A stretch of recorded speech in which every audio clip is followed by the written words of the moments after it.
Lektion 1: Neue Anfänger begrüßen. Etwas Neues zu beginnen kann entmutigend sein, aber es ist auch eine Chance für Wachstum und Lernen. Absolut, John. Es ist wichtig, eine positive Einstellung zu haben und offen für die Möglichkeiten zu sein, die ein Neuanfang mit sich bringt. Das stimmt, Anna. Wir sollten Neuanfänge begrüßen und sie als Chance sehen, uns zu verbessern. Ich stimme vollkommen zu, John. Und denken wir daran, dass Fehler ein natürlicher Teil des Lernprozesses sind. Definitiv, Anna. Fehler zu machen bedeutet nicht, dass wir versagt haben, es bedeutet, dass wir versuchen und dabei lernen. Das ist eine großartige Perspektive, John. Anstatt uns von Fehlern entmutigen zu lassen, sollten wir sie als wertvolle Lektionen betrachten. Absolut, Anna. Jeder Fehler ist eine Gelegenheit, unsere Schwächen zu verstehen und auf Verbesserungen hinzuarbeiten. Ich könnte nicht mehr zustimmen, John. Nur durch Beharrlichkeit und das Lernen aus unseren Fehlern können wir Erfolg haben. So wahr, Anna. Und vergessen wir nicht, wie wichtig es ist, Feedback von anderen einzuholen, damit wir wachsen können. Das ist ein gutes Argument, John. Konstruktives Feedback kann wertvolle Erkenntnisse liefern und uns auf unserem Weg zur Verbesserung begleiten. Definitiv, Anna. Wir sollten offen für Feedback sein und es als Instrument nutzen, um unsere Fähigkeiten und unser Wissen zu verfeinern. Absolut, John. Denken wir daran, dass Lernen eine Reise ist, und wir werden im Laufe der Zeit weiter wachsen und uns weiterentwickeln. Gut gesagt, Anna. Lassen Sie uns also, während wir uns auf neue Unternehmungen begeben, unser Bestes geben und angesichts der Herausforderungen widerstandsfähig sein. Ich könnte nicht mehr zustimmen, John. Lassen Sie uns neue Anfänge mit Begeisterung und der Bereitschaft angehen, aus Fehlern zu lernen, die wir machen. Das ist der Geist, Anna. Wir sind bereit, es mit der Welt aufzunehmen und das Beste aus jeder Gelegenheit zu machen, die sich uns bietet. Absolut, John. Ein Neuanfang ist ein aufregendes Kapitel in unserem Leben, und ich bin zuversichtlich, dass wir das Beste daraus machen werden. Ich glaube an uns, Anna. Wir werden lernen, wachsen und großartige Dinge erreichen, während wir durch neue Anfänge navigieren. Danke für dieses inspirierende Gespräch, John. Ich freue mich auf diese neue Reise des Wachstums und der Selbstfindung. Du bist willkommen, Anna. Ich bin dankbar, dich an meiner Seite zu haben, während wir uns auf dieses Abenteuer einlassen. Unterstützen wir uns gegenseitig bei jedem Schritt. Lektion 2: Versteckte Juwelen entdecken. Wenn Sie an neue Orte reisen, sollten Sie nicht vergessen, auch die lokalen Märkte und Museen zu erkunden. Absolut, John. Die beliebten Touristenattraktionen sind großartig, aber in der lokalen Kultur gibt es noch so viel mehr zu entdecken. Das stimmt, Anna. Lokale Märkte bieten einen Einblick in den Alltag der Menschen und die Möglichkeit, einzigartige Lebensmittel zu probieren. Ich stimme vollkommen zu, John. Auf den Märkten findet man oft versteckte Juwelen und interagiert mit den Einheimischen. Definitiv, Anna. Die Zusammenarbeit mit der lokalen Gemeinschaft kann unser Reiseerlebnis verbessern und bleibende Erinnerungen schaffen. Das ist so wahr, John. Und vergessen wir nicht die Museen, die Einblicke in die Geschichte und Kunst des Ortes geben können. Absolut, Anna. Museen sind wie Schatzkammern des Wissens, sie bewahren das Erbe und die Geschichten des Reiseziels.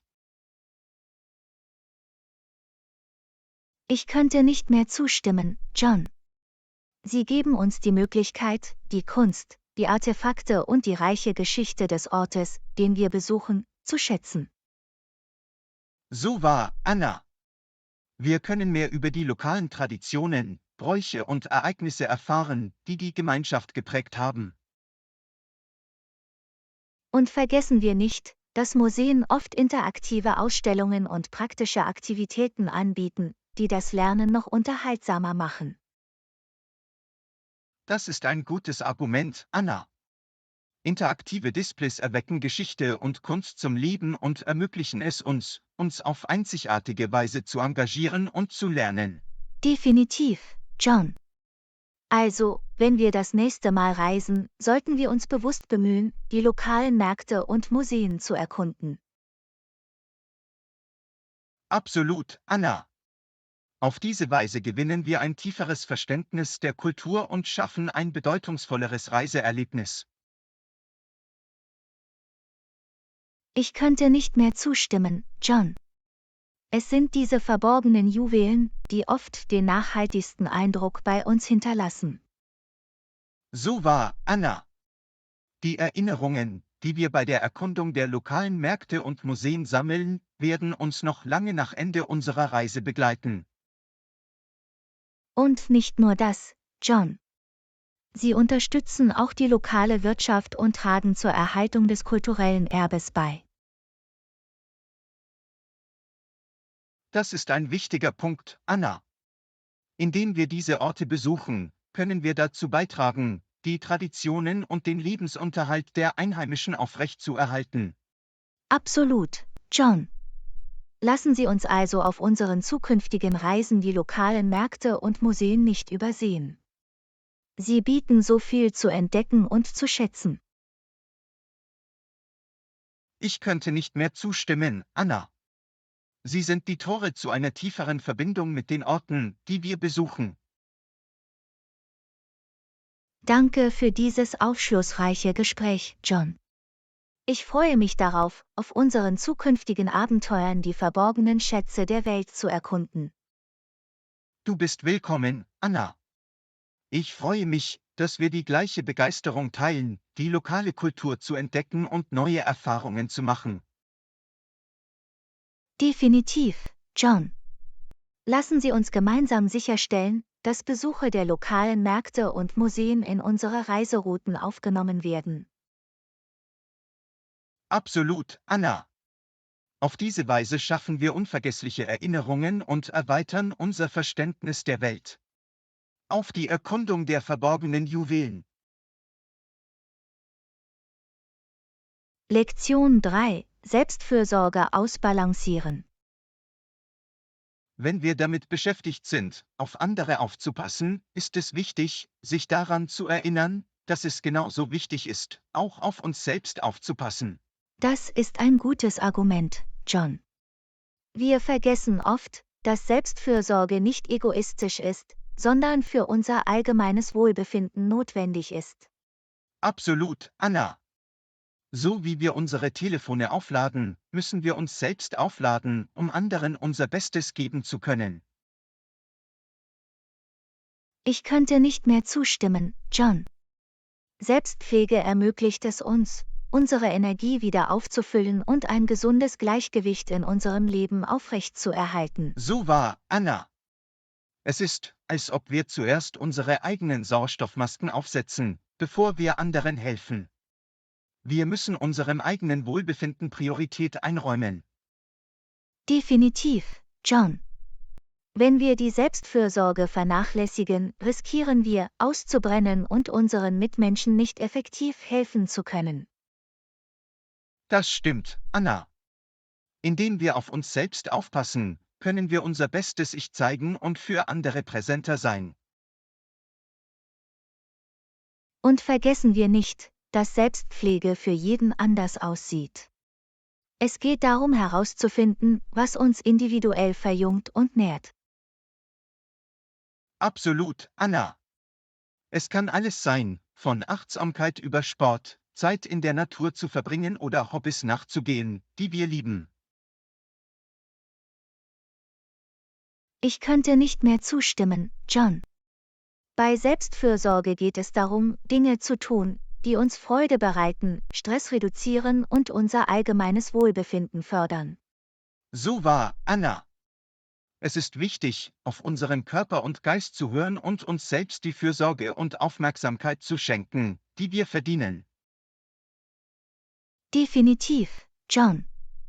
Und denken wir auch daran, dass Selbstfürsorge über körperliche Aktivitäten hinausgeht. Dazu gehört auch die Pflege unserer geistigen und emotionalen Gesundheit. Das ist ein gutes Argument, Anna. Es geht darum, Grenzen zu setzen, bei Bedarf Nein zu sagen und unserem geistigen und emotionalen Wohlbefinden Priorität einzuräumen. Absolut, John. Es geht darum, nett und mitfühlend zu uns selbst zu sein und uns selbst mit der gleichen Sorgfalt zu behandeln, die wir anderen entgegenbringen. Ich könnte nicht mehr zustimmen, Anna.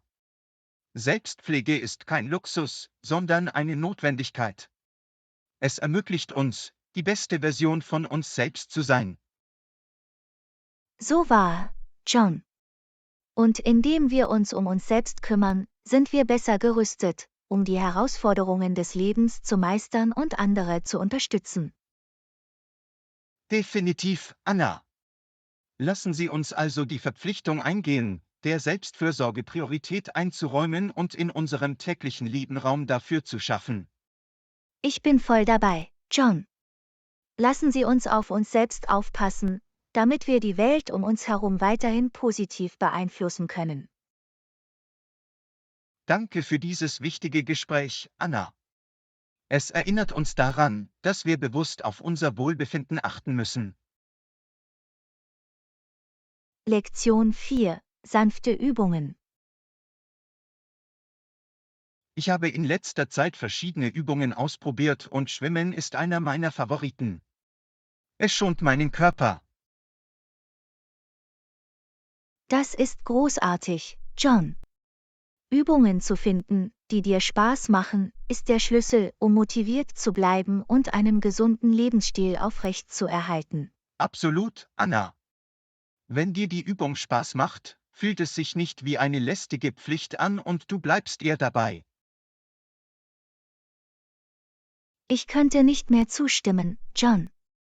Sanfte Übungen wie Schwimmen können eine gute Option sein, besonders für Menschen mit Gelenk- oder Mobilitätsproblemen. So wahr, Anna.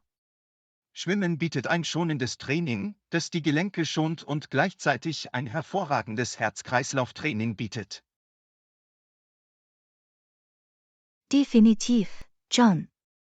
Es ist wichtig, auf unseren Körper zu hören und Übungen zu wählen, die unseren individuellen Bedürfnissen und Fähigkeiten entsprechen.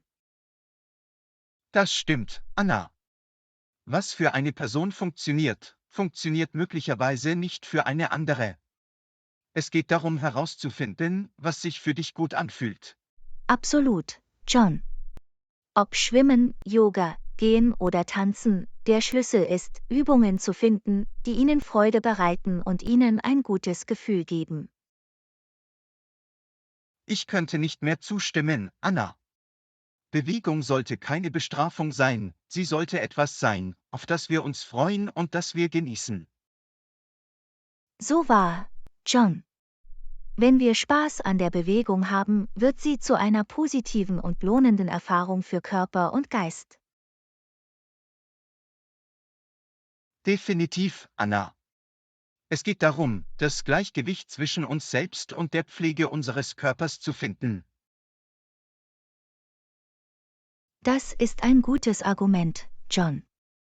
Sanfte Übungen ermöglichen es uns, aktiv zu bleiben und gleichzeitig das Risiko von Verletzungen oder Belastungen zu minimieren. Absolut, Anna. Es ist wichtig, unserer langfristigen Gesundheit und unserem Wohlbefinden Priorität einzuräumen, indem wir Übungen wählen, die unseren Körper unterstützen. Ich könnte nicht mehr zustimmen, John. Es geht darum, Aktivitäten zu finden, die Kraft, Flexibilität und allgemeine Fitness fördern, ohne übermäßigen Stress zu verursachen. So wahr, Anna. Ermutigen wir uns gegenseitig, verschiedene Übungen auszuprobieren und herauszufinden, was für unsere individuellen Vorlieben und Bedürfnisse am besten geeignet ist. Definitiv, John. Es geht darum, eine Vielzahl von Übungen zu nutzen und eine ausgewogene Fitnessroutine zu entwickeln, die uns Spaß macht. Das stimmt, Anna. Wenn wir Übungen finden, die wir lieben, ist es wahrscheinlicher, dass wir sie in unser tägliches Leben integrieren und sie uns zur Gewohnheit machen. Absolut, John. Denken wir daran, dass Bewegung Spaß machen kann und dass sie ein wesentlicher Bestandteil davon ist, auf uns selbst aufzupassen. Ich könnte nicht mehr zustimmen, Anna. Lasst uns weiter forschen und neue Übungen ausprobieren, um herauszufinden, was uns Freude macht und uns aktiv hält. Lektion 5: Rezepte teilen. Ich habe gestern ein neues Rezept ausprobiert und es ist unglaublich geworden. Möchtest du, dass ich es mit dir teile? Oh, ja bitte. Ich bin immer auf der Suche nach neuen Rezepten zum Ausprobieren. Danke fürs Teilen. Du bist willkommen. Es ist ein einfaches Nudelgericht mit frischen Tomaten, Basilikum und Knoblauch. So machst du es. Das klingt köstlich. Ich liebe Nudelgerichte mit frischen Zutaten. Bitte fahren Sie fort. Kochen Sie zuerst die Nudeln gemäß den Anweisungen in der Packung. Während des Kochens Olivenöl in einer Pfanne erhitzen und gehackten Knoblauch darin anbraten, bis er duftet. Ich kann den Knoblauch schon riechen. Was kommt als nächstes? Als nächstes gehackte Tomaten in die Pfanne geben und kochen, bis sie weich sind. Dann mit Salz, Pfeffer und einer Prise roten Chiliflocken für etwas Hitze würzen. Das ist eine großartige Geschmackskombination. Ich kann es kaum erwarten, es auszuprobieren. Was machst du nach dem Würzen der Tomaten? Lassen Sie die Sauce nach dem Würzen einige Minuten köcheln, damit sich die Aromen vermischen. Dann frische Basilikumblätter einrühren. Frisches Basilikum verleiht Gerichten ein wunderbares Aroma und einen wunderbaren Geschmack. Ich liebe dieses Rezept schon. Was ist der letzte Schritt? Der letzte Schritt besteht darin, die gekochten Nudeln abtropfen zu lassen und mit der Tomatensauce zu vermischen. Stellen Sie sicher, dass die Nudeln gut mit der Sauce überzogen sind. Es klingt einfach und doch köstlich. Ich werde es auf jeden Fall ausprobieren. Danke, dass du das Rezept geteilt hast, John. Du bist willkommen. Freut mich, dass es dir gefällt. Lass mich wissen, wie es ausgeht, wenn du es geschafft hast. Ich werde es dich auf jeden Fall wissen lassen. Ich freue mich darauf, es auszuprobieren. Hast du irgendwelche Tipps oder Variationen für dieses Rezept? Unbedingt. Für zusätzlichen Geschmack können Sie etwas geriebenen Parmesankäse oder einen Spritzer Balsamico-Glasur darüber geben. Sie können auch gekochtes Hühnchen oder Garnelen hinzufügen, wenn Sie eine proteinreiche Mahlzeit bevorzugen. Das sind großartige Vorschläge. Ich werde sie im Hinterkopf behalten, wenn ich es mache. Danke für die Tipps, John. Gar kein Problem. Ich hoffe, Sie haben genauso viel Spaß beim Zubereiten und Essen dieses Gerichts wie mir. Beim Kochen geht es darum, gutes Essen zu teilen und zu genießen. Ich könnte nicht mehr zustimmen. Essen bringt Menschen zusammen und das Teilen von Rezepten ist eine wunderbare Möglichkeit, Kontakte zu knüpfen und köstliche Erinnerungen zu schaffen. Absolut, Anna. Kochen ist eine schöne Erfahrung, und ich freue mich, dieses Rezept mit Ihnen zu teilen. Lasst uns weiter gemeinsam neue Rezepte entdecken und ausprobieren.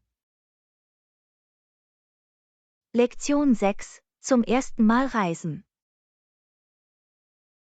Hallöchen. Reisen Sie zum ersten Mal in dieses Land? Ich kann dir ein paar Tipps geben, wenn du möchtest. Oh, ja bitte. Ich freue mich, aber auch ein bisschen nervös, in ein neues Land zu reisen. Jeder Rat wäre sehr willkommen. Kleines Ding. Informieren Sie sich zunächst über die lokalen Bräuche und Traditionen. Es ist immer gut, respektvoll zu sein und sich der kulturellen Normen bewusst zu sein. Das ist ein gutes Argument, John. Ich werde auf jeden Fall meine Hausaufgaben machen und mich vor meiner Ankunft über die örtlichen Gepflogenheiten informieren. Ein weiterer Tipp ist, leicht und intelligent zu packen. Bringen Sie nur wichtige Dinge mit und überprüfen Sie die Wettervorhersage, um geeignete Kleidung einzupacken. Leicht zu packen ist für mich immer eine Herausforderung, aber ich werde mein Bestes geben. Es ist auch wichtig, genug Platz für Souvenirs zu haben. Absolut, Anna. Souvenirs können eine großartige Möglichkeit sein, sich an Ihre Reise zu erinnern. Apropos, vergiss nicht, viele Fotos zu machen. Ich habe auf jeden Fall vor, viele Fotos zu machen. Ich möchte meine Erfahrungen dokumentieren und sie mit Familie und Freunden teilen. Das ist eine wundervolle Idee, Anna. Fotos sind eine großartige Möglichkeit, Ihre Reiseabenteuer zu teilen und bleibende Erinnerungen zu schaffen. Ich werde auch sicherstellen, dass ich für Notfälle eine Kopie wichtiger Reisedokumente wie meinen Reisepass und mein Visum habe. Gute Idee, Anna. Es ist immer gut, Backups zu haben und wichtige Dokumente auf Reisen sicher aufzubewahren. Gibt es noch etwas, das ich bei meinem ersten Reiseerlebnis beachten sollte? Eine Sache noch, Anna. Seien Sie aufgeschlossen und genießen Sie die lokale Kultur. Probiere neue Lebensmittel aus, lerne neue Leute kennen und entdecke mit Neugier.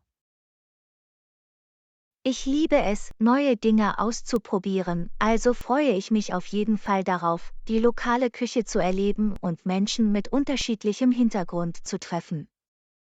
Das ist fantastisch, Anna.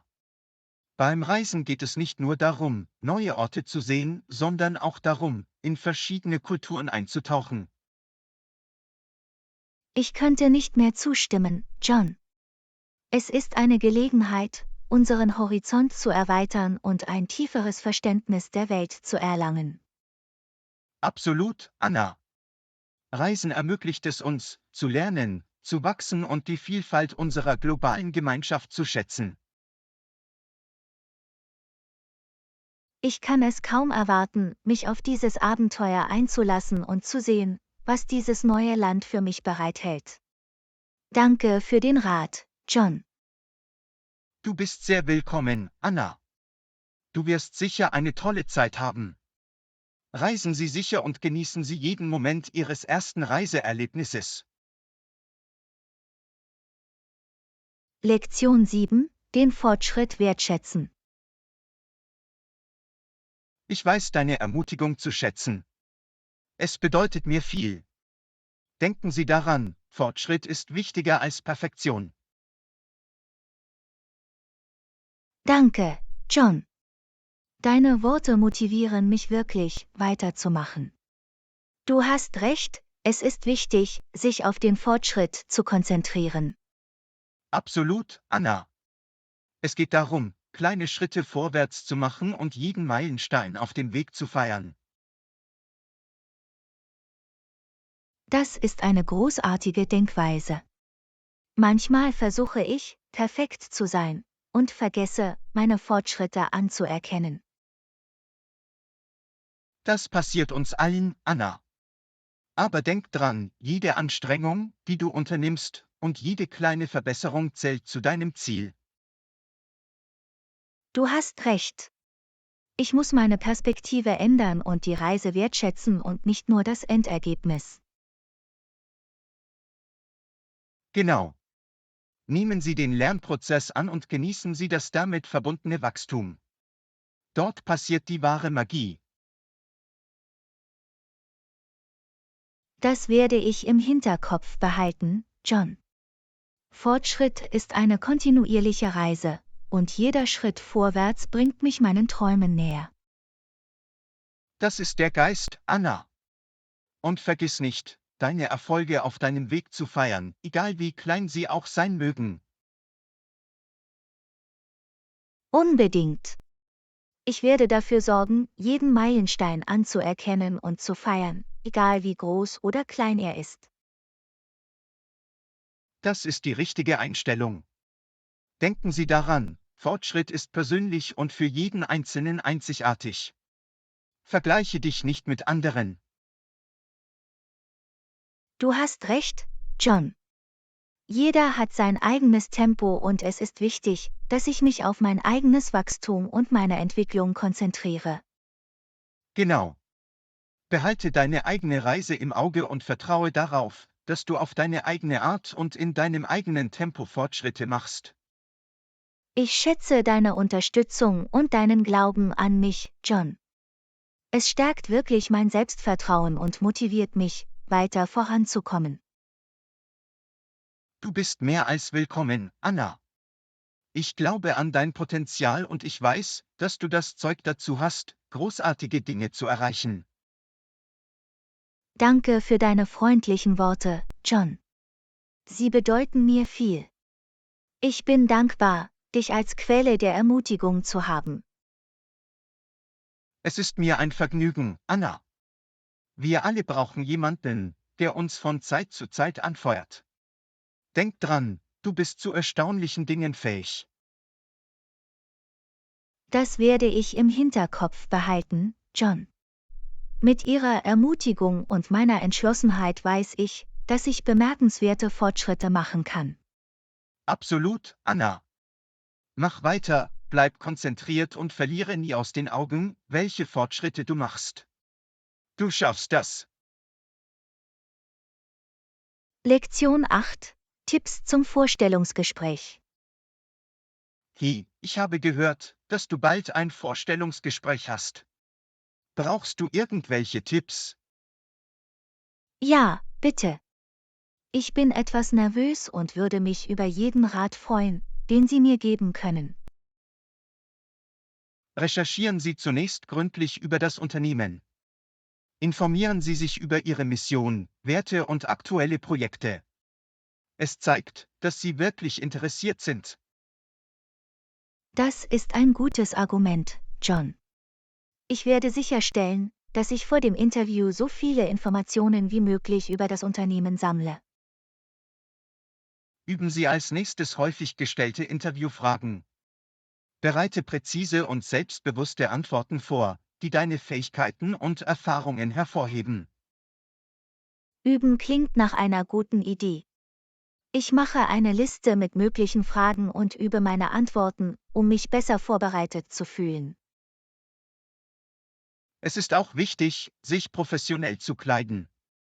Hinterlassen Sie mit angemessener Kleidung und ordentlicher Pflege einen guten ersten Eindruck. Wenn ich mich professionell kleide, fühle ich mich selbstbewusster. Ich wähle ein Outfit, das die Kleiderordnung und Kultur des Unternehmens widerspiegelt.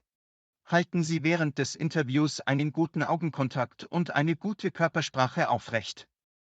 Zeigen Sie Begeisterung und setzen Sie sich aktiv mit dem Interview auseinander. Das werde ich im Hinterkopf behalten, John. Nonverbale Hinweise sind wichtig. Ich werde sicherstellen, dass ich mein Interesse durch meine Körpersprache zeige. Ein weiterer Tipp ist, ein paar Fragen für den Interview bereit zu haben.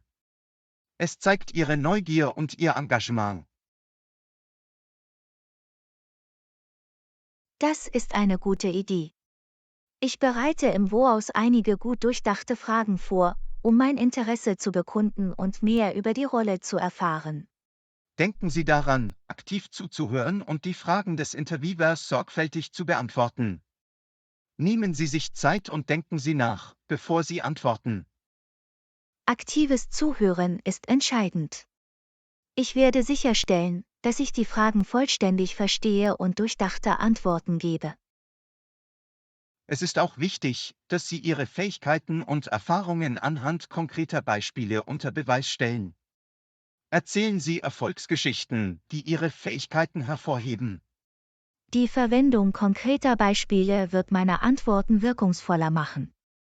Ich werde ein paar Geschichten vorbereiten, die meine Fähigkeiten und Erfolge demonstrieren. Vergessen Sie nicht, nach dem Interview eine Dankes-E-Mail zu senden. Es zeigt Wertschätzung und hält Sie auf Ihrem Radar. Ich werde auf jeden Fall eine Dankes-E-Mail senden, um mich für die Gelegenheit zu bedanken und mein Interesse an der Position zu bekräftigen.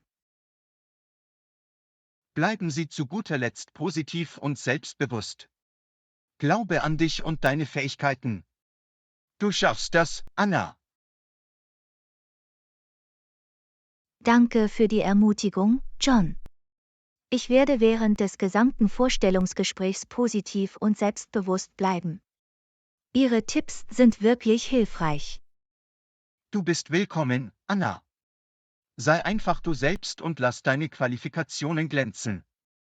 Ich wünsche Ihnen viel Glück bei Ihrem Vorstellungsgespräch. Danke, John.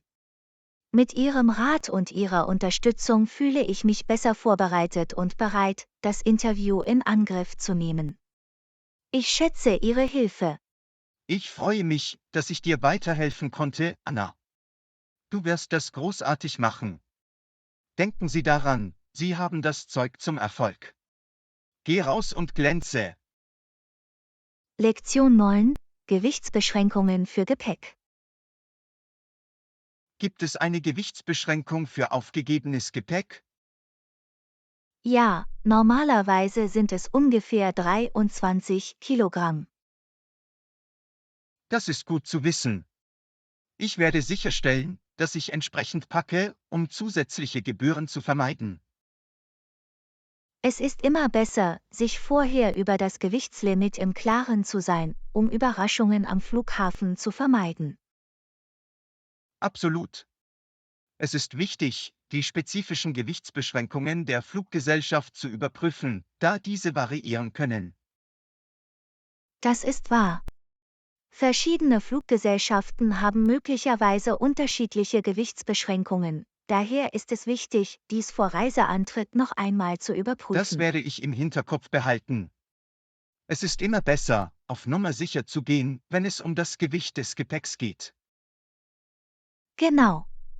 Es ist besser, im Voraus zu planen und innerhalb der erlaubten Grenzen zu packen, um Unannehmlichkeiten zu vermeiden. Gibt es auch Einschränkungen in Bezug auf die Abmessungen des aufgegebenen Gepäcks? Ja, normalerweise gibt es auch Größenbeschränkungen. Es ist wichtig sicherzustellen, dass Ihr Gepäck sowohl die Gewichts- als auch die Größenanforderungen erfüllt. Ich werde sicherstellen, dass die maximal zulässigen Abmessungen für aufgegebenes Gepäck überprüft werden. Danke für die Warnung, Anna. Du bist willkommen, John. Es ist immer gut, vor Reiseantritt gut informiert zu sein, um Probleme in letzter Minute zu vermeiden. Gibt es bestimmte Gegenstände, die im aufgegebenen Gepäck verboten sind? Ja, bestimmte Gegenstände wie brennbare Materialien, scharfe Gegenstände und Flüssigkeiten ab einem bestimmten Volumen dürfen generell nicht im aufgegebenen Gepäck mitgeführt werden. Ich werde die Liste der verbotenen Artikel überprüfen, um sicherzustellen, dass ich nicht versehentlich etwas verpacke, das nicht erlaubt ist. Das ist ein kluger Schachzug, John. Es ist wichtig, die Vorschriften einzuhalten, um die Sicherheit und den Komfort aller zu gewährleisten.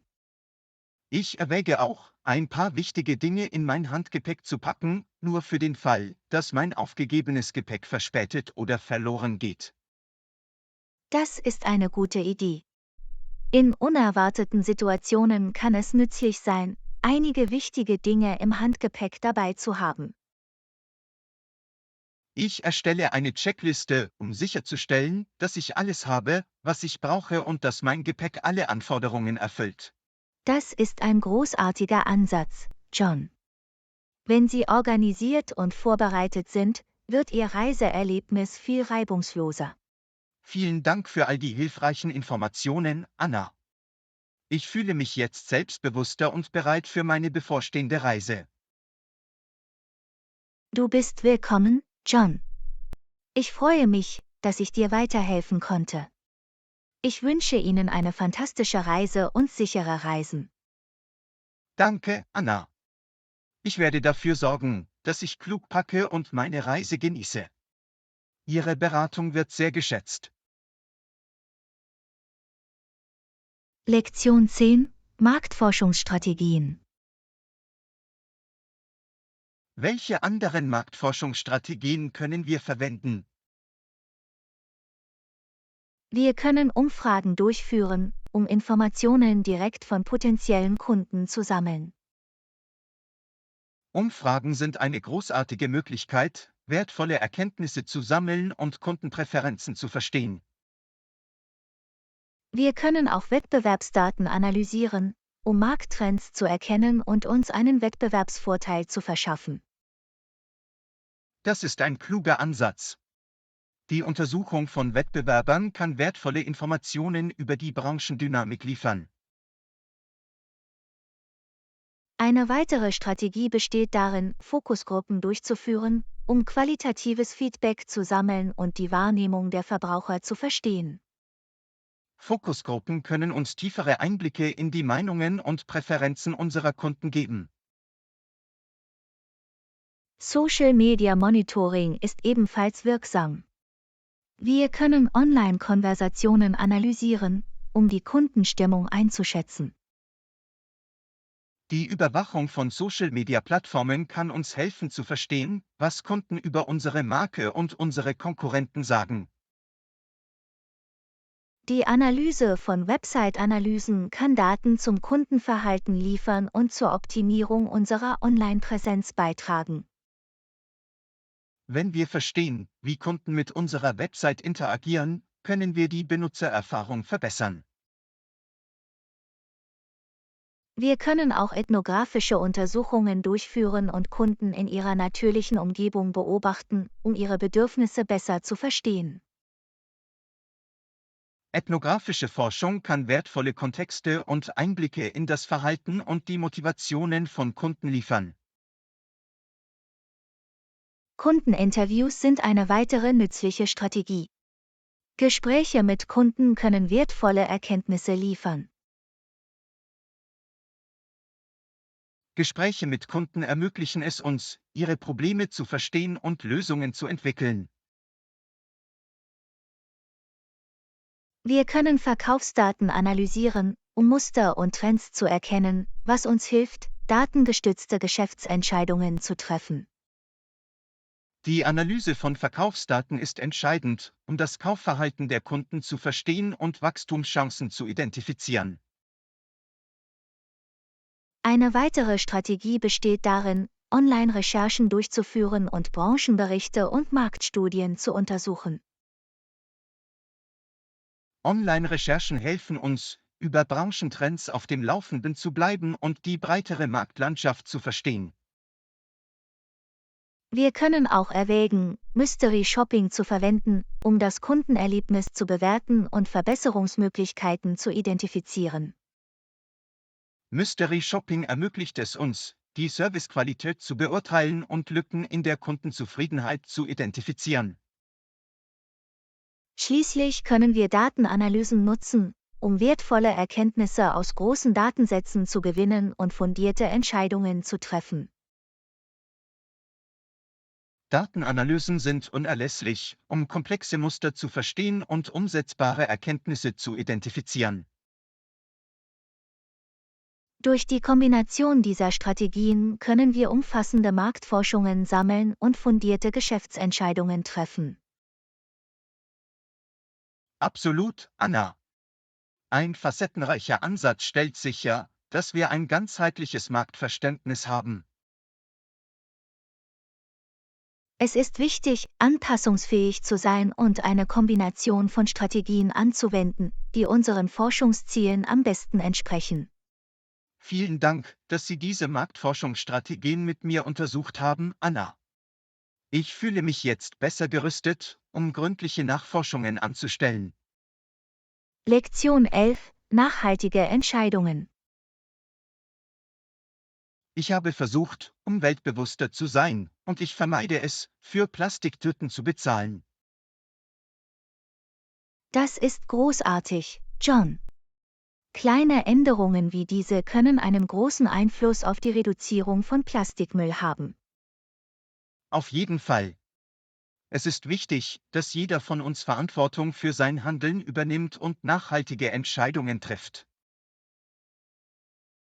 Ich muss auch damit anfangen.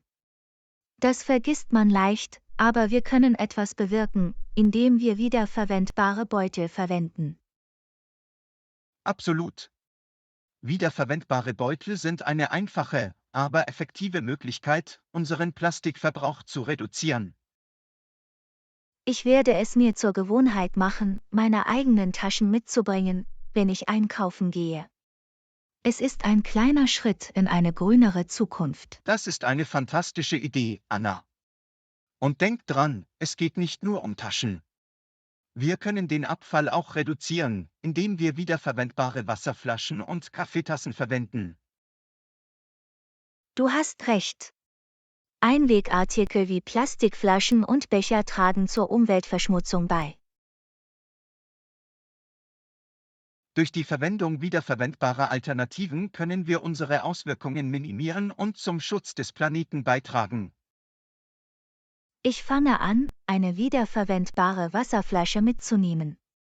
Es ist eine kleine Änderung, aber sie kann einen großen Unterschied machen. Absolut. Jede Aktion zählt, egal wie klein sie ist. Gemeinsam können wir eine nachhaltigere Welt schaffen.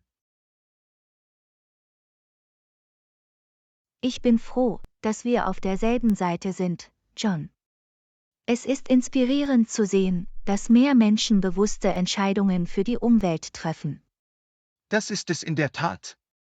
Je mehr wir das Bewusstsein verbreiten und andere inspirieren, desto größer ist die positive Wirkung, die wir haben können. Ich stimme zu. Wir können mit gutem Beispiel vorangehen und andere ermutigen, gemeinsam mit uns nachhaltige Entscheidungen zu treffen. Absolut, Anna. Zusammen können wir einen großen Unterschied machen und eine bessere Zukunft für kommende Generationen schaffen. Ich freue mich darauf, diese Änderungen vorzunehmen und Teil der Lösung zu sein. Lassen Sie uns weiter lernen und mehr Möglichkeiten zum Schutz unserer Umwelt erkunden. Ich könnte nicht mehr zustimmen, Anna. Bleiben wir neugierig und entdecken wir immer wieder neue Wege, um nachhaltiger zu leben. Danke für dieses inspirierende Gespräch, John. Ich bin motiviert, etwas zu ändern und mehr auf die Umwelt zu achten.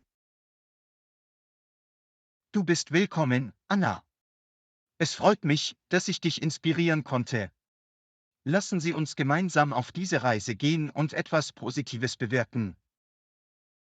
Lektion 12: Reibungslose Zusammenarbeit. Zusammenarbeit ist entscheidend für reibungslose und erfolgreiche Ergebnisse. Ich stimme voll und ganz zu. Wenn wir zusammenarbeiten, können wir mehr erreichen und Innovationen fördern. Genau. Durch die Kombination unserer Stärken und unseres Fachwissens können wir Herausforderungen effektiver angehen. Zusammenarbeit fördert auch ein positives Arbeitsumfeld und fördert eine offene Kommunikation. Das ist richtig. Wenn wir zusammenarbeiten, schaffen wir einen Raum für den Austausch von Ideen und Perspektiven. Es ermöglicht uns, verschiedene Sichtweisen zu nutzen und bessere Lösungen zu finden. Die Zusammenarbeit hilft uns auch dabei, stärkere Beziehungen und Vertrauen zwischen den Teammitgliedern aufzubauen. Vertrauen ist für eine effektive Zusammenarbeit unerlässlich. Es ermöglicht uns, harmonisch zusammenzuarbeiten. Absolut. Wenn wir einander vertrauen, können wir Aufgaben delegieren und uns auf die Fähigkeiten des anderen verlassen. Zusammenarbeit fördert auch Lernen und Wachstum. Wir können aus den Erfahrungen und dem Wissen der anderen lernen.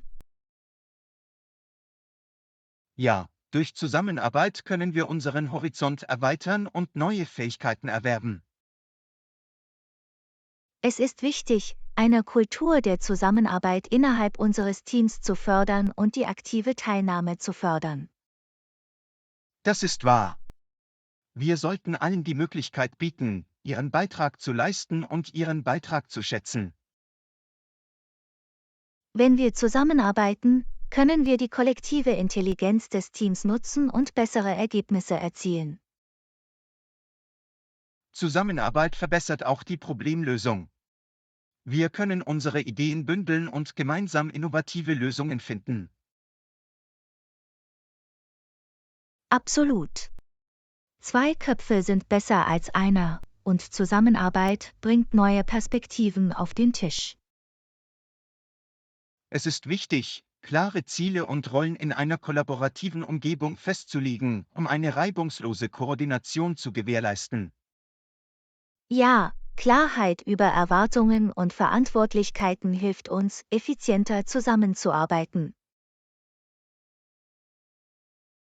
Die Zusammenarbeit ermöglicht es uns auch, die Arbeitslast zu teilen und uns gegenseitig bei der Erreichung unserer Ziele zu unterstützen. Das ist wahr. Wir können Aufgaben aufteilen und die Stärken des jeweils anderen nutzen, um unsere gemeinsamen Ziele zu erreichen. Die Zusammenarbeit fördert das Gefühl von Eigenverantwortung und Rechenschaftspflicht unter den Teammitgliedern. Wenn wir zusammenarbeiten, fühlen wir uns stärker in das Ergebnis eingebunden und übernehmen Verantwortung für unsere Beiträge. Bei der Zusammenarbeit geht es nicht nur darum, zusammenzuarbeiten, es geht darum, Beziehungen aufzubauen und ein Gefühl der Kameradschaft zu fördern. Ich stimme zu. Wenn wir effektiv zusammenarbeiten, schaffen wir ein unterstützendes und angenehmes Arbeitsumfeld. Vielen Dank, dass Sie Ihre Erkenntnisse zur Zusammenarbeit geteilt haben, Anna. Die Zusammenarbeit ist wirklich eine starke Kraft. Du bist willkommen, John. Ich glaube an die Kraft der Zusammenarbeit und freue mich darauf, weiterhin reibungslos zusammenzuarbeiten.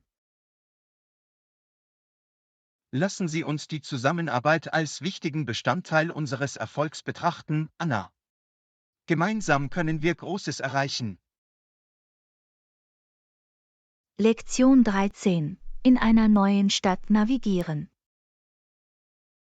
Entschuldigung, könnten Sie mir helfen, die nächste Bushaltestelle zu finden? Ich bin neu in der Stadt. Natürlich. Ich helfe Ihnen gerne weiter. Die nächste Bushaltestelle ist nur ein paar Blocks entfernt. Das ist großartig. Ich danke dir vielmals. Ich weiß Ihre Hilfe wirklich zu schätzen. Gar kein Problem. Ich erinnere mich, wie es sich anfühlt, neu in der Stadt zu sein und Wegbeschreibungen zu brauchen. Es kann in der Tat ziemlich überwältigend sein. Ich bin dankbar für Leute wie Sie, die bereit sind, unter die Arme zu greifen. Es ist mir ein Vergnügen. Gibt es noch etwas, bei dem du Hilfe brauchst, während du die Stadt kennenlernst? Eigentlich habe ich mich gefragt, ob Sie gute Restaurants in der Nähe empfehlen könnten. Unbedingt. Es gibt ein fantastisches italienisches Restaurant gleich um die Ecke. Das Essen dort ist köstlich. Das klingt perfekt. Das werde ich mir auf jeden Fall ansehen. Danke für die Empfehlung. Du bist willkommen. Ich bin sicher, Sie werden Ihr Essen dort genießen. Kann ich Ihnen sonst noch mit etwas weiterhelfen? Nun, da ich neu hier bin, könnte ich einige Vorschläge zu lokalen Attraktionen oder Sehenswürdigkeiten gebrauchen. In der Nähe befindet sich ein wunderschöner Park, in dem Sie einen erholsamen Spaziergang machen oder ein Picknick machen können. Das klingt wunderbar. Ich werde auf jeden Fall den Park besuchen und etwas frische Luft genießen. Großartig. Vielleicht möchten Sie auch die Innenstadt erkunden. Es gibt Geschäfte, Museen und historische Sehenswürdigkeiten zu entdecken. Das ist fantastisch. Ich freue mich darauf, all die interessanten Orte zu erkunden, die diese Stadt zu bieten hat. Ich freue mich, das zu hören. Wenn Sie jemals weitere Informationen benötigen oder andere Fragen haben, können Sie diese gerne stellen. Danke, Anna. Ich schätze Ihre Freundlichkeit und Hilfsbereitschaft. Es ist mir ein Vergnügen, John. Ich hoffe, Sie haben eine wundervolle Zeit, die Stadt zu erkunden und sich einzuleben. Ich bin mir sicher, dass ich das tun werde, dank Ihrer Anleitung. Es ist beruhigend zu wissen, dass freundliche Menschen wie Sie da sind. Ich freue mich, behilflich gewesen zu sein. Willkommen in der Stadt, John. Ich hoffe, du fühlst dich hier wie zu Hause. Danke, Anna. Bei Leuten wie dir werde ich mich bestimmt in kürzester Zeit wie zu Hause fühlen. Du bist willkommen, John. Viel Spaß beim Erkunden, und wenn Sie jemals etwas brauchen, zögern Sie nicht zu fragen. Ich zögere nicht. Nochmals vielen Dank, Anna. Ich bin dankbar, dass ich meine Wege mit dir gekreuzt habe. Das Vergnügen liegt bei mir, John. Passt auf euch auf und habt einen schönen Tag. Du auch, Anna. Nochmals vielen Dank für Ihre Freundlichkeit. Auf Wiedersehen vorerst. Lektion 14: Grundlegendes zum Waschen. Vergessen Sie auch nicht, ein Waschmittel zu kaufen. Ich werde dafür sorgen, dass ich mir eine Flasche aus dem Laden hole. Das ist eine gute Erinnerung. Es ist wichtig, ein zuverlässiges Waschmittel für saubere und frische Kleidung zu haben. Absolut. Ich bevorzuge eine, die schonend zu stoffen ist, aber trotzdem effektiv Flecken und Gerüche entfernt. Ich stimme zu. Es ist wichtig, ein Waschmittel zu finden, das Ihren Bedürfnissen entspricht und keine Hautirritationen verursacht. Das werde ich im Hinterkopf behalten. Haben Sie Empfehlungen für eine gute Waschmittelmarke? Persönlich habe ich großartige Erfahrungen mit einer Marke namens Fresh Clean gemacht. Es ist umweltfreundlich und funktioniert gut. Danke für den Vorschlag.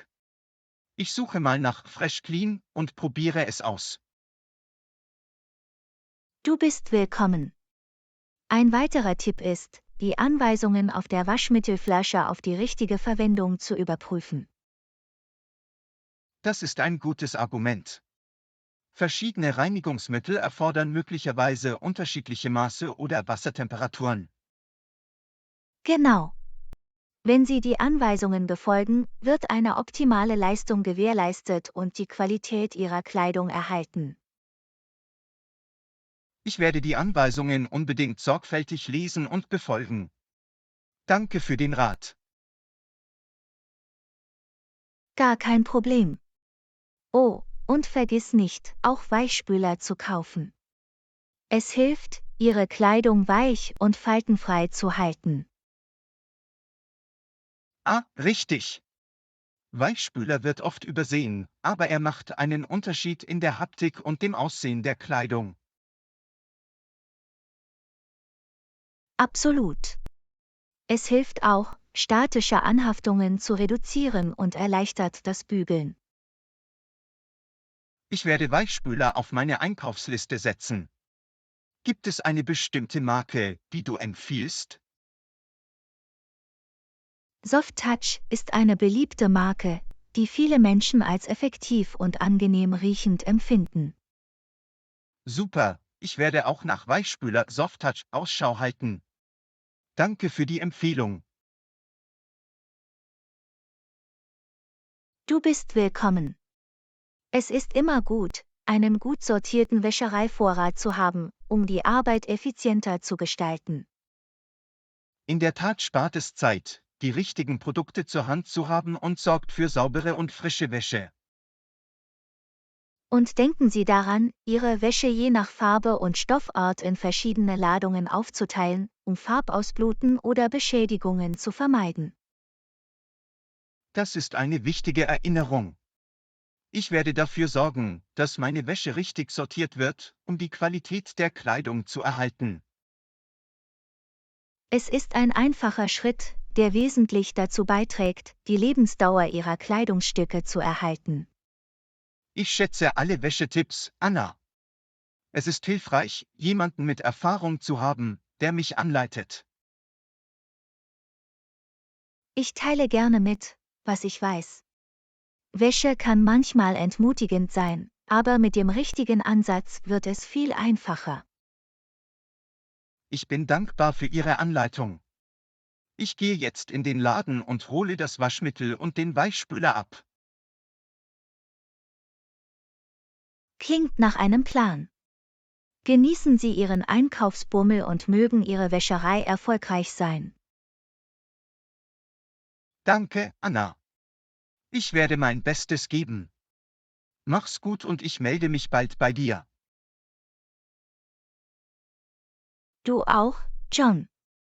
Haben Sie einen schönen Tag und zögern Sie nicht, uns zu kontaktieren, wenn Sie weitere Fragen haben.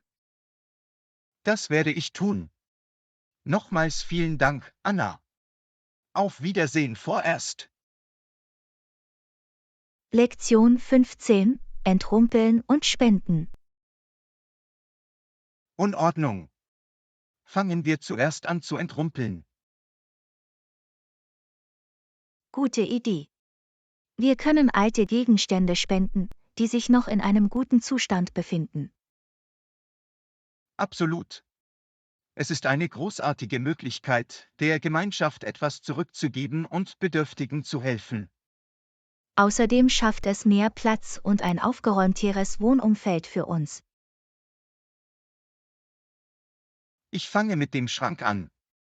Es gibt einige Klamotten, die ich seit Ewigkeiten nicht mehr getragen habe. Das ist ein guter Anfang.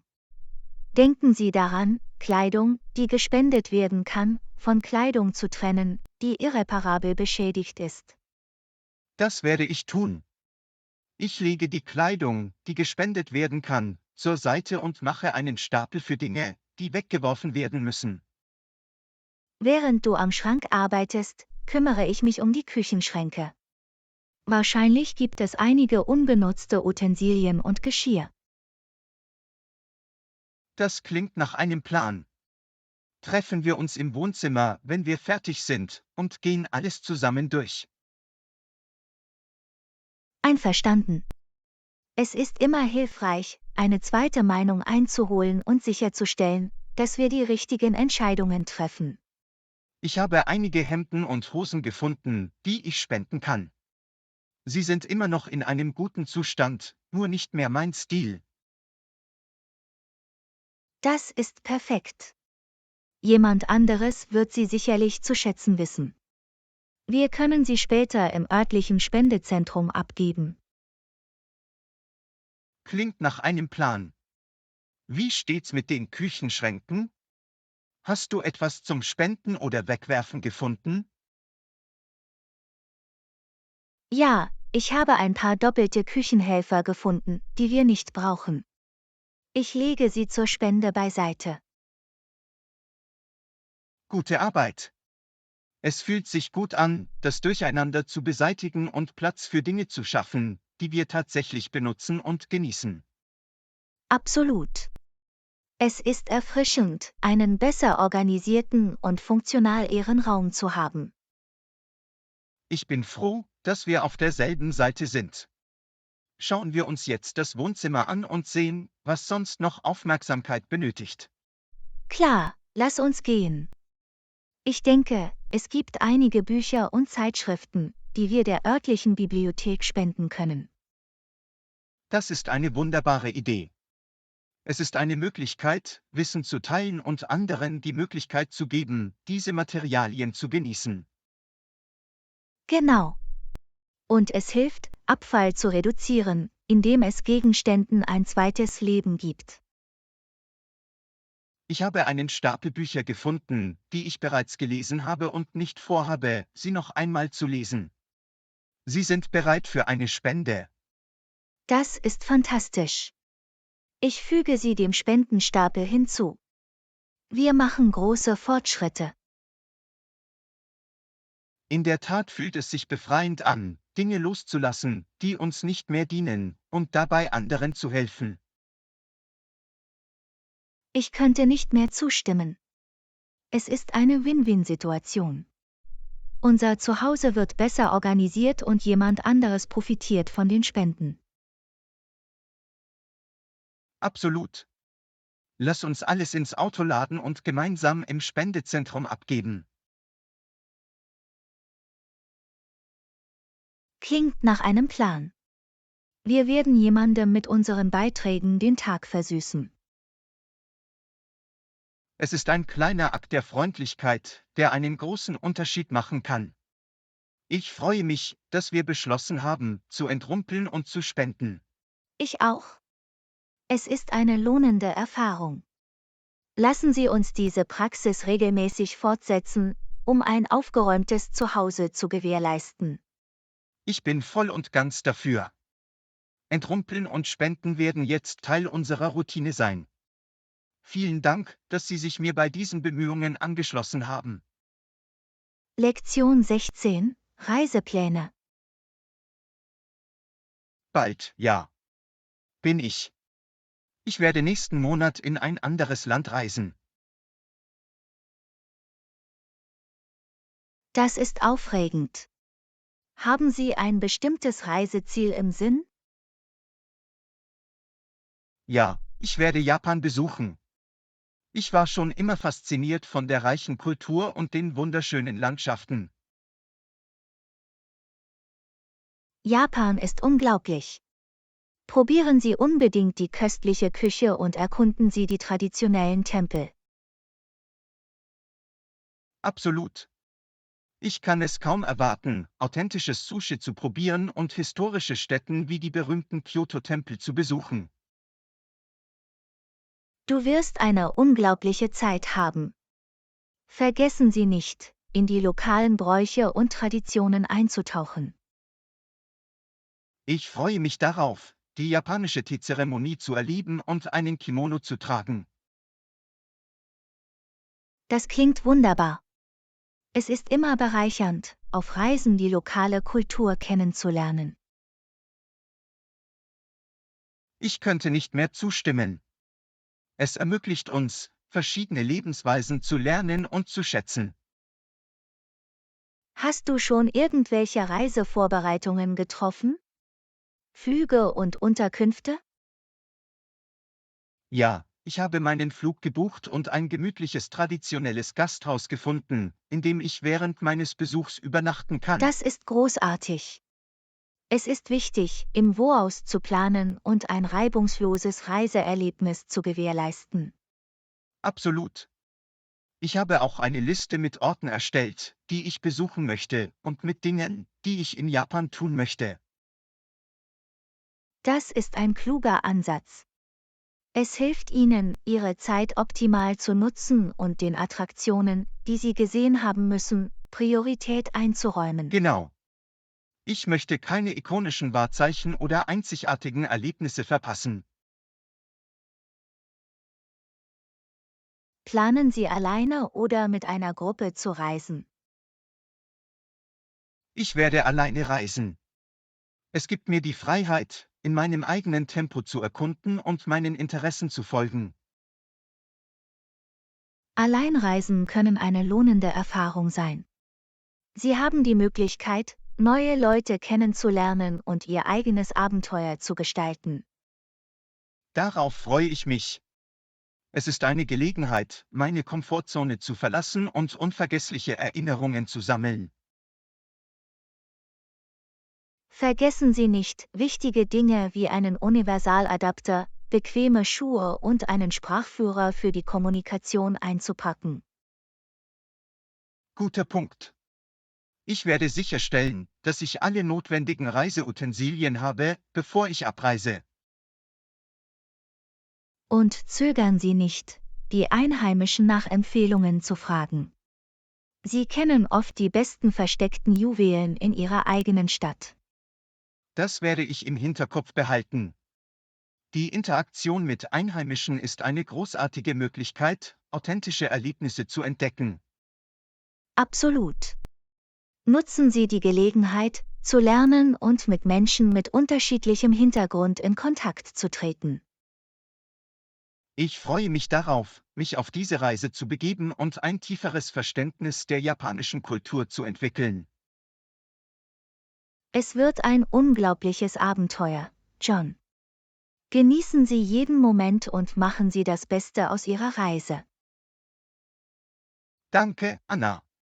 Ich werde meine Erfahrungen und Fotos auf jeden Fall teilen, wenn ich zurückkomme. Ich kann es kaum erwarten, alles darüber zu erfahren. Gute Reisen, John, und viel Spaß in Japan. Danke, Anna. Danke für deine guten Wünsche. Ich sehe dich, wenn ich zurück bin. Passt auf euch auf. Lektion 17: Energetisierendes Frühstück. Klingt köstlich. Frühstück ist wichtig, um unseren Tag mit Energie zu versorgen, oder? Unbedingt. Es ist die wichtigste Mahlzeit des Tages. Was denkst du darüber nach zu essen? Ich habe Lust auf ein paar Rühreier mit Toast und einer Beilage aus frischem Obst. Das klingt nach einer nahrhaften und befriedigenden Wahl. Vergessen Sie nicht, ein Glas Orangensaft für etwas Vitamin C hinzuzufügen. Gute Idee. Ein Glas frisch gepressten Orangensaft gibt mir morgens einen erfrischenden Schub. Ich denke darüber nach, eine Schüssel Haferflocken zuzubereiten, die mit gemischten Beeren und einem Schuss Honig belegt sind. Das klingt sowohl gesund als auch lecker. Haferflocken sind eine großartige Ballaststoffquelle und Beeren sind voller Antioxidantien. Genau. Es ist eine nahrhafte Kombination, die mich bis zur Mittagszeit satt und voller Energie hält. Apropos Energie, hast du schon einmal versucht, Smoothies zum Frühstück zuzubereiten? Ja, ich liebe es, Smoothies zu machen. Sie sind schnell, praktisch und du kannst sie mit einer Vielzahl von Nährstoffen füllen. Was ist dein Lieblings-Smoothie-Rezept? Einer meiner Favoriten ist ein grüner Smoothie mit Spinat, Banane, Mandelmilch und einer Kugel Erdnussbutter. Das klingt interessant. Ich habe noch nie einen grünen Smoothie probiert. Wie schmeckt er? Überraschend lecker. Die Süße der Banane und die Cremigkeit der Erdnussbutter gleichen den Spinatgeschmack aus. Ich werde es versuchen müssen. Es ist eine großartige Möglichkeit, mehr Gemüse in meine Ernährung aufzunehmen. Absolut. Smoothies sind eine vielseitige Option, und Sie können sie an Ihre Geschmackspräferenzen anpassen. Ich werde auch darauf achten, etwas Protein in mein Frühstück aufzunehmen. Vielleicht ein gekochtes Ei oder ein Löffel griechischen Joghurts. Protein ist wichtig, um Energie zu erhalten und Sie länger satt zu halten. Das sind großartige Entscheidungen. Hast du Tipps für schnelle und einfache Frühstücksideen für geschäftige Morgen? Auvergnat Oats sind ein Lebensretter. Sie können sie am Abend zuvor zubereiten und morgens ein verzehrfertiges Frühstück genießen. Das ist ein toller Vorschlag. Ich probiere es mal aus. Irgendwelche Lieblingstoppings oder Geschmackskombinationen? Ich füge meinen Auvergnat Oats gerne Mandelscheiben, einen Spritzer Honig und eine Prise Zimt hinzu.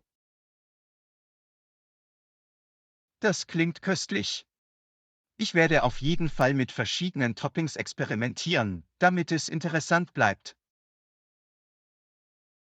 Abwechslung ist der Schlüssel, um Langeweile beim Frühstück zu vermeiden.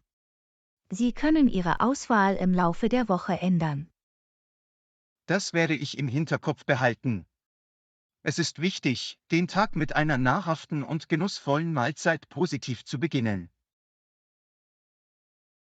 Absolut. Ein ausgewogenes Frühstück gibt den Grundstein für einen produktiven und energiegeladenen Tag. Danke, dass du diese Frühstücksideen geteilt hast, Anna. Ich bin inspiriert, meine Morgenroutine zu überarbeiten. Du bist willkommen, John. Ich freue mich, dass ich helfen konnte. Genießen Sie Ihr Frühstück und haben Sie einen wunderschönen Tag. Danke, Anna. Du auch? Machen wir das Frühstück zur Priorität und ernähren wir uns jeden Morgen